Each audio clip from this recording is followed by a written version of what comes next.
auteur de fantasy pour la jeunesse principalement britannique, qui était en fait quasiment pas traduite en France, elle est écrite depuis très très longtemps, depuis au moins les années 70, et qui a été réédité après Harry Potter, et qui a connu de plus en plus de succès à la fin de sa carrière, alors que ça faisait des années qu'elle écrivait des livres sur les mêmes thèmes, d'excellente qualité, vraiment, et elle écrivait même, ce que les gens ne savent pas souvent, des histoires d'école de sorciers, 20 ans avant Harry Potter. Donc voilà, c'est principalement dans cette série-là qui s'appelle Les mondes, en français je crois les mondes de Questomancy, Questomancy étant ce magicien que vous voyez ici sur l'image. Une autre raison du succès, je pense, de l'engouement actuel, c'est qu'il y a une forte dimension symbolique ou métaphorique de la fantasy. Et donc le fait d'avoir recours à des univers alternatifs, à la magie, à des créatures surnaturelles, c'est souvent un biais privilégié qui reflète les défis auxquels peut être confronté notamment l'adolescent ou le jeune adulte aujourd'hui. Et ça, c'est particulièrement vrai en période un petit peu de perte de repères. Alors ça peut être un univers où on devient adulte.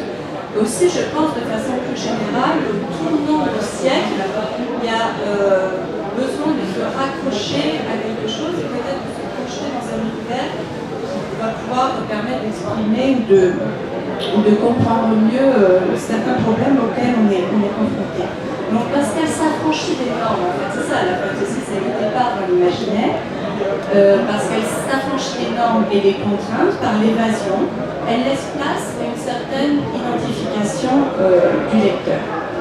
Alors, là c'était quelques titres donc, de Diana Wynne Jones, qui maintenant ont été pas mal traduits, et voilà donc les mondes de Questomancy, vous savez, la liste de ceux qui ont été traduits ici chez Gallimard. Donc, pour essayer de définir la fantasy, puisque ça pose de gros problèmes de définition, je commençais par dire que c'est une définition déjà qui varie au passage des frontières, c'est-à-dire que il y a la définition éditoriale et la définition éditoriale française même, qui n'est pas exactement la même que la définition qu'on a en Grande-Bretagne.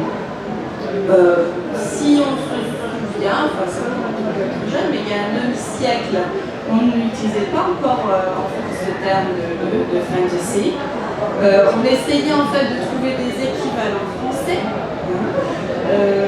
c'est-à-dire que c'est quelque chose d'assez récent, cette utilisation du terme anglais en France. Bon, ça date surtout d'il y a à peu près 2 décennies.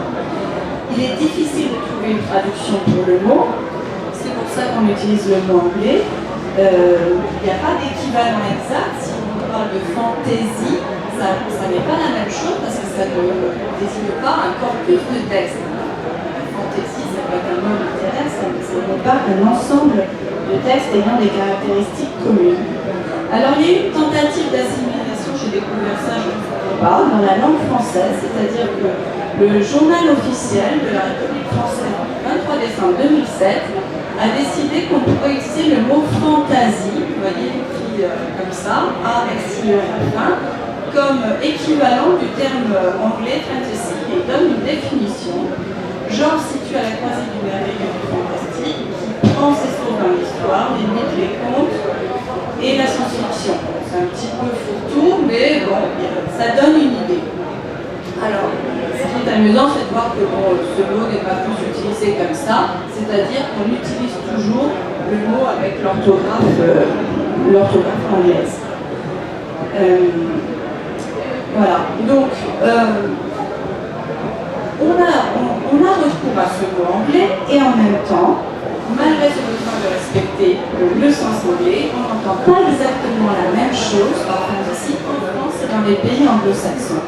Et moi, comme j'ai une vision angliciste, je vais vous donner de toute façon, la fantasy est originaire de Grande-Bretagne, je vais vous donner le sens britannique du mot qui n'est pas exactement l'équivalent du sens français. Alors, l'acception française est en fait beaucoup plus étroite.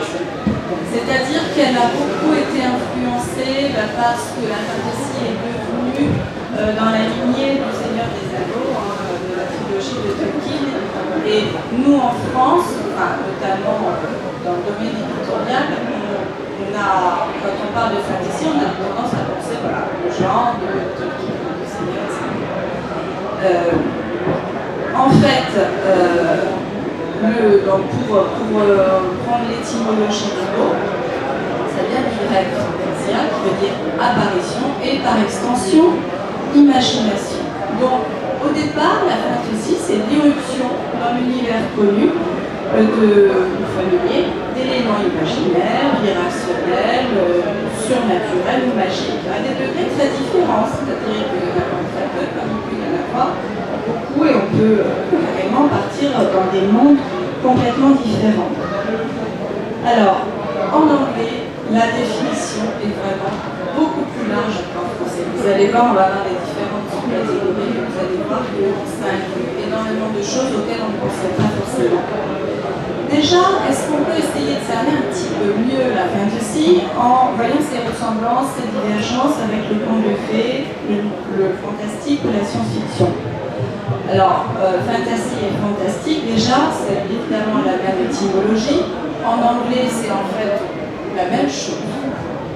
Alors qu'en français, non, parce qu'on a eu des critiques qui ont donné une vision particulière, une interprétation, et des auteurs aussi, des critiques, qui ont donné une interprétation particulière de ce mot. C'est-à-dire qu'avec le fantastique, ce qui définit le fantastique, c'est l'hésitation, en fait, du personnage, de l'histoire, ou du lecteur ou du spectateur, à croire, son hésitation à croire à cet événement impossible, cet événement surnaturel et irrationnel qui survient. Alors, qu'en fantasy, dès lors que l'élément surnaturel, alors ça peut être des animaux qui parlent, ça peut être des mondes parallèles, dès lors que cet élément surnaturel survient, il est accepté d'emblée. On ne se pose pas de questions, très peu, un petit peu de plus, et on accepte finalement ce monde magique sans avoir peur, sans se poser de questions, sans être perturbé. C'est ce que Tolkien a défini dans un essai qui s'appelle « Conte de fées ». Alors en anglais, suspension of disbelief, c'est-à-dire on arrête de ne plus croire quelque chose. Donc quand on entre dans le domaine de la fantasy, on est prêt à croire à tout ce qui est donné d'emblée, sans se poser de questions, sans essayer de chercher une explication logique ou rationnelle.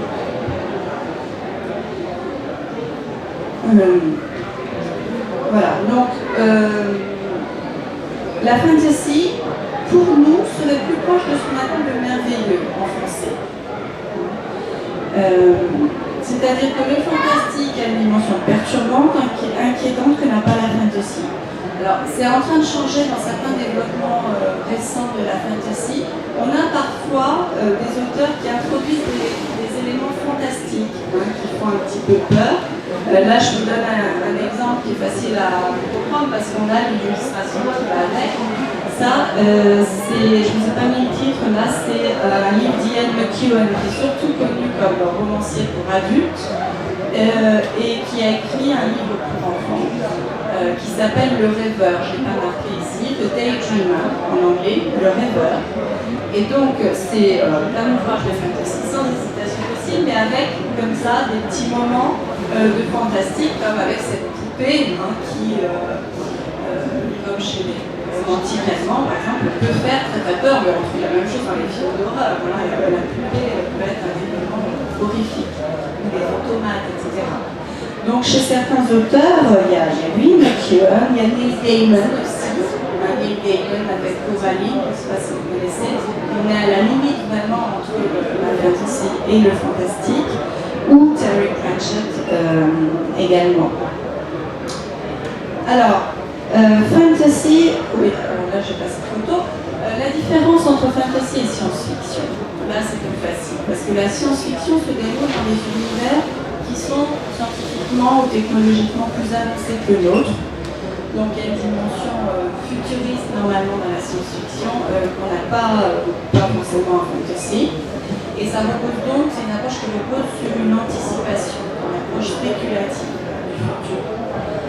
Quant au conte et la fantasy, on va voir qu'en fait, les liens sont très étroits. Il y a beaucoup de romans de fantasy qui font penser à des contes de fées. On verra que c'est parce que la fantasy émane du conte, en fait.